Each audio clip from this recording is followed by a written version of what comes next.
कई बार तुम्हारे मन की स्थिति तुम्हें बेचैन कर जाती है और तुम्हारे लिए काफ़ी मुश्किल हो जाता है अपने आप को शांत रख पाना। हर बार चुप रह जाना भी ज़रूरी नहीं होता। जहाँ लगे कि अब बहुत गलत हो रहा है तब वहाँ पर बोलना भी चाहिए। हर जगह चुप रह जाना सही नहीं होता और मैं तुमसे कहता भी नहीं हूँ कि हर जगह तुम चुप रह जाओ। लोगों को लग जाता है कि तुम खामोश हो गए, तो हो सकता है कि तुम डर गए हो, पर यह बिल्कुल भी नहीं है। कई बार तुम्हें यह साबित करना होगा कि तुम डरते नहीं हो, बल्कि तुम लोगों की कद्र करते हो और कई बार इसीलिए चुप हो जाते हो।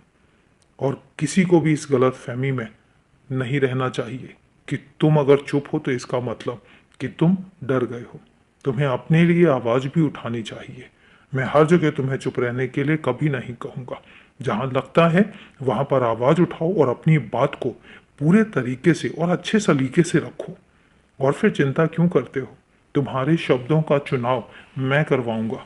मैं ही आवाज़ भी बनूंगा और तुम्हें ताकत भी दूंगा, क्योंकि मुझे जरा भी पसंद नहीं है कि कोई मेरे बच्चे को कुछ भी गलत कहकर चला जाए जब उसकी गलती नहीं होती है। और तुम निश्चिंत रहो, मेरे कुछ कहने के तरीके अपने ही होते हैं। तुम्हें जिंदगी और जिंदगी का महत्व समझाने के लिए जब मुझे लगता है कि अब तुम्हें समझाने की ज़रूरत है, मैं तभी तुम्हारी ज़िंदगी में और तुम्हारे कार्यकलापों में दखल देता हूँ। वरना मैं तो तुम्हें आराम से रहने देता हूँ, आज़ाद रहने देता हूँ और हमेशा चाहता हूँ कि तुम बस आगे बढ़ते रहो।